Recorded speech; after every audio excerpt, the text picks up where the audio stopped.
الحمد لله الذي خلق فسوى والذي قدر فهدى والذي أخرج المرعى فجعله غثاء أحوى أحمده سبحانه حمدا كثيرا طيبا مباركا فيه كما يحب ربنا ويرضى وأصلي وأسلم على النبي المصطفى والرسول المجتبى خير الأنام والورى وخير من وتع الثرى محمد بن عبد الله الذي تركنا على محجة البيضاء ليلها كنهارها لا يزيغ عنها إلا هالك فقال الله تعالى في محكم التنزيل أعوذ بالله من الشيطان الرجيم يا أيها الذين آمنوا اتقوا الله حق تقاته ولا تموتن إلا وأنتم مسلمون وقال الله تعالى يا أيها الذين آمنوا اتقوا الله وقولوا قولا سديدا يصلح لكم أعمالكم ويغفر لكم ذنوبكم ومن يطع الله ورسوله فقد فاز فوزا عظيما وقال الله تعالى يرفع الله الذين آمنوا منكم والذين أوتوا العلم درجات وقال رسول الله صلى الله عليه وسلم اتق الله حيثما كنت وأتبع السيئة الحسنة تمحوها وخالق الناس بخلق حسن أو كما قال رسول الله صلى الله عليه وسلم ثم أما بعد. Kaum muslimin yang dirahmati oleh Allah Subhanahu wa taala. Allah Subhanahu wa taala memerintahkan kepada seluruh hambanya untuk berbekal dalam 3 hal. Yang pertama, Allah Subhanahu wa taala memerintahkan kita agar berbekal dengan yang namanya ketakwaan. Allah berfirman, "Fatazawwadu fa inna khairaz zadi taqwa."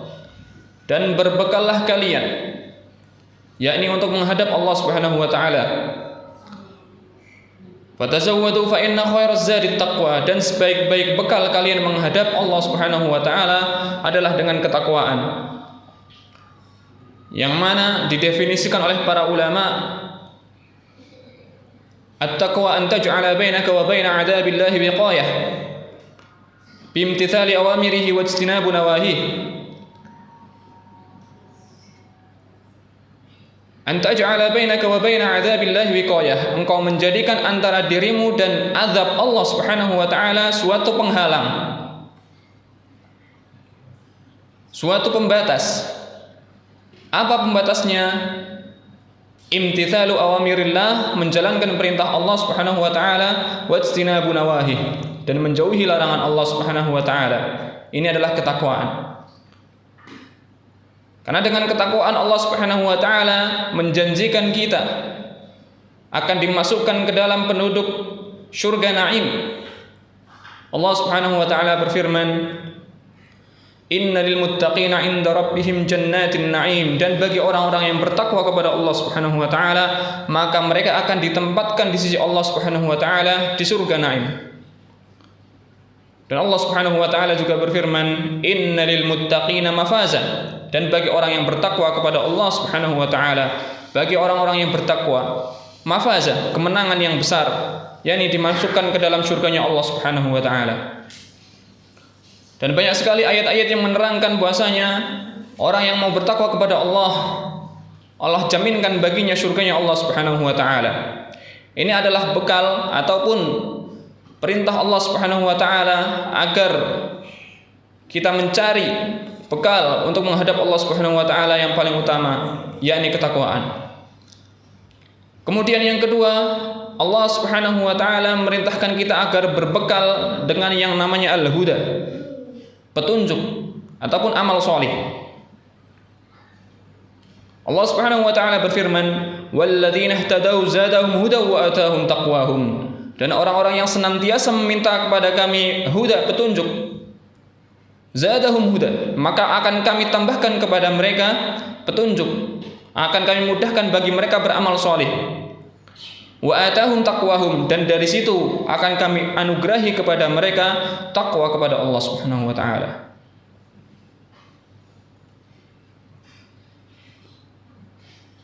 Karena pentingnya yang dinamakan dengan al-huda ataupun amal soleh ini, Allah Subhanahu wa ta'ala senantiasa mengaitkan amal soleh dengan keimanan.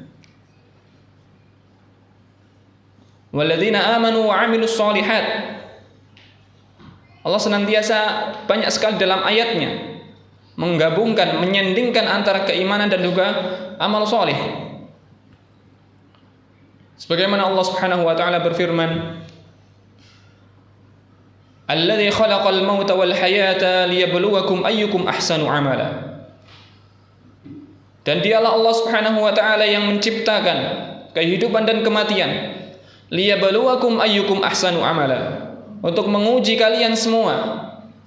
Ayyukum ahsanu amala. Mana di antara kalian yang paling baik amalnya? Imam Fudail bin Iyad rahimahullahu ta'ala menjelaskan dalam menafsirkan ayat ini, beliau mengatakan dalam menafsirkan ayyukum ahsanu amala, yang paling baik amalnya dengan apa? Al-amal idza kana khalisan wa lam yakun shawaba lam yuqbal. Suatu amalan ketika sudah dijalankan dengan ikhlas akan tapi tidak benar, lam yuqbal, tidak akan diterima oleh Allah Subhanahu wa taala.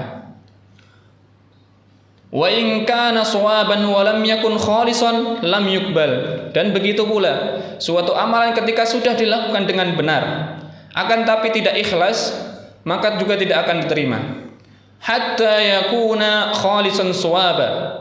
Sampai suatu amalan itu dilakukan dengan ikhlas dan juga dengan benar. Kemudian Imam Fudail bin Iyad melanjutkan dalam penjelasannya dalam ayat ini, al-ikhlas makana lillahi wahdah. Yang dimaksud dengan ikhlas adalah ketika dia mengamalkan suatu amalan lillahi wahdah, hanya untuk Allah Subhanahu wa taala. Hanya ditujukan untuk Allah Subhanahu wa taala, tidak untuk yang lainnya.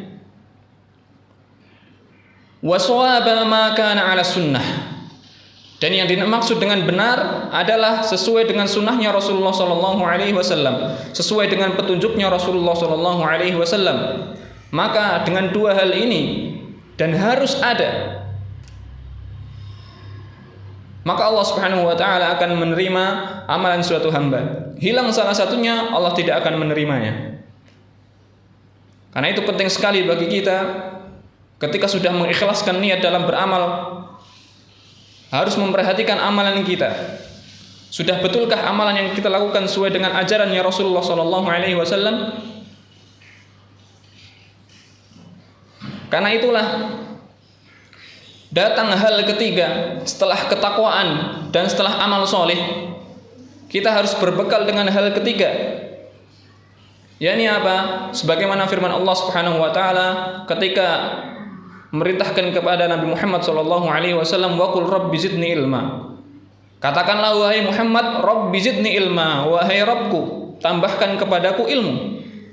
Ini adalah bekal ketiga yang akan menyempurnakan dua bekal sebelumnya, yakni apa? Ilmu. Karena dengan ilmu tersebut amalan kita akan lebih tinggi derajatnya di hadapan Allah Subhanahu wa taala. Allah Subhanahu wa taala berfirman, yarfa'illahu alladhina amanu minkum walladhina utul ilma darajat.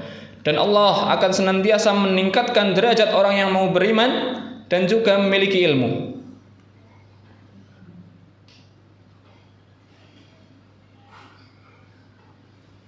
Kaum muslimin yang dirahmati oleh Allah Subhanahu wa taala.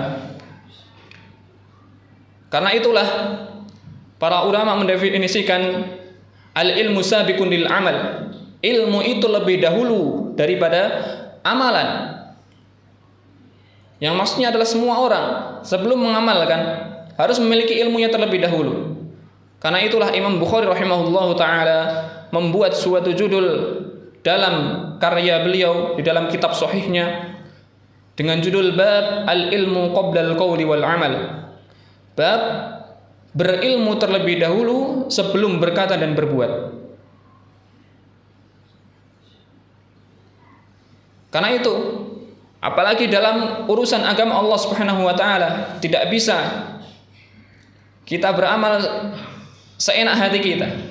Tidak bisa kita beramal dengan tiba-tiba. Kita harus memahami ilmunya. Tidak mungkin seorang sholat dengan benar kecuali dia sudah mengetahui ilmu tentang sholat yang benar.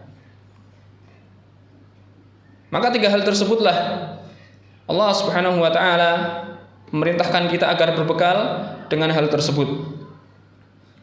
Kemudian Rasulullah sallallahu alaihi wasallam bersabda dalam sebuah hadis yang diriwayatkan oleh Bukhari, Muslim dan Imam Ahmad dalam musnadnya dari sahabat Abu Musa al-Asy'ari radhiyallahu taala an, Rasulullah bersabda, "Mathalu ma ba'athani Allahu minal huda wal iman. Mathalu ma ba'athani Allahu bihi minal huda wal ilm, kamathalil ghaithil katsir asaba ardan." Perumpamaan diutusnya aku oleh Allah Subhanahu wa taala dengan membawa keilmuan, membawa ilmu dan petunjuk. Kamathalil ghaithil katsir, seperti sebuah hujan yang lebat mengenai suatu tanah. Faminha naqiyah. Tanah yang pertama adalah tanah jenis naqiyah. Qabilatil ma' wa ambatatil kala' wal ushbal katsir. Tanah yang pertama adalah jenis tanah yang dia mampu menyerap air hujan tadi. Fa ambatatil kala' wal ushbal katsir. Dari tanah tersebut tumbuhlah tanaman-tanaman dan rumput yang sangat lebat. Wa minha ajadib. Kemudian yang kedua adalah jenis tanah yang namanya tanah ajadib. Amsakatil ma' fa nafa'a bihan nas wa saqau wa zara'u wa syarabu. Yang kedua adalah tanah ajadib yang dia tidak bisa menyerap air, akan tapi dia bisa menampung air. Kalau kita ibaratkan pada zaman sekarang seperti halnya danau dan semacamnya. Dia memang tidak langsung menumbuhkan tanaman, akan tapi manusia bisa memanfaatkan dari tempat tersebut. Dia bisa menyirami ladangnya, bisa memberikan minum kepada hewan ternaknya, dan dia bisa minum dari tempat tersebut. Kemudian yang ketiga adalah wa minha qi'an. Jenis yang ketiga adalah tanah qi'an. La tumsiku ma'an wa la tumbitu kala'an. Tanah yang dia tidak bisa menyerap air dan tidak pula bisa menampung air, wala tumbitu kala'an, dan tidak bisa menumbuhkan apapun di sekitarnya. Kata Rasulullah sallallahu alaihi wasallam melanjutkan, jenis tanah pertama adalah ibarat hati seseorang yang ketika mendapatkan ilmu tentang agama Allah Subhanahu wa taala, dia memahami. Setelah memahami, dia menyebarkan dan mengamalkannya. Sehingga manusia bisa mengambil manfaat dari ilmunya. Yang kedua adalah jenis hati manusia yang ketika datang suatu hidayah dan ilmu dari Allah Subhanahu wa taala tidak langsung masuk ke dalam hatinya, tapi ketika dia menyampaikan kepada orang lain bisa mengambil manfaat darinya. Kemudian yang jenis yang ketiga adalah hati yang ketika datang hidayah dan ilmu dari Allah Subhanahu wa taala sama sekali tidak masuk ke dalam hatinya, wal iyadzubillah. Dan kita memohon perlindungan kepada Allah dari jenis manusia ataupun dari jenis hati yang ketiga. Karena itulah untuk menciptakan suatu hati yang dalam jenis pertama, kita memerlukan dengan yang 3 hal tadi, berbekal dari 3 hal tadi, yakni keilmuan, kemudian memerlukan yang namanya amal soleh, dan juga ketakwaan kepada Allah Subhanahu wa taala. Barakallahu li wa lakum fil Qur'anil azim wa nafa'ani wa iyyakum bima fihi minal ayati wa dzikril hakim. Aqulu qawli hadza wa astaghfirullahal azim li wa lakum wa lisairil muslimina min kulli dzamb fastaghfiruhu innahu huwal ghafurul barrur rahim.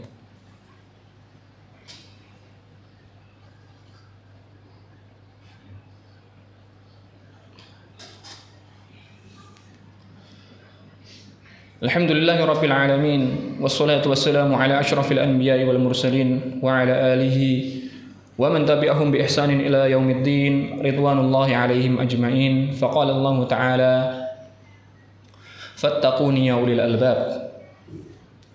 Tsumma amma ba'd. Kaum muslimin yang dirahmati oleh Allah Subhanahu wa taala. Karena itulah yang harus senantiasa kita tingkatkan pertama kali adalah semangat untuk menuntut ilmu, semangat untuk mencari ilmu bagaimana kita beribadah kepada Allah Subhanahu wa taala. Karena dari ilmu yang benar akan menghasilkan suatu amal soleh yang benar pula, akan menghasilkan suatu ketakwaan kepada Allah Subhanahu wa taala. dan akan memudahkan kita dalam beramal dan memudahkan bagi Allah Subhanahu wa taala untuk menerima amalan kita karena sesuai dengan apa yang diajarkan oleh Rasulullah sallallahu alaihi wasallam. Karena itulah beberapa para ulama mereka senantiasa menuntut ilmu dari kecilnya hingga mereka bertemu Allah Subhanahu wa taala.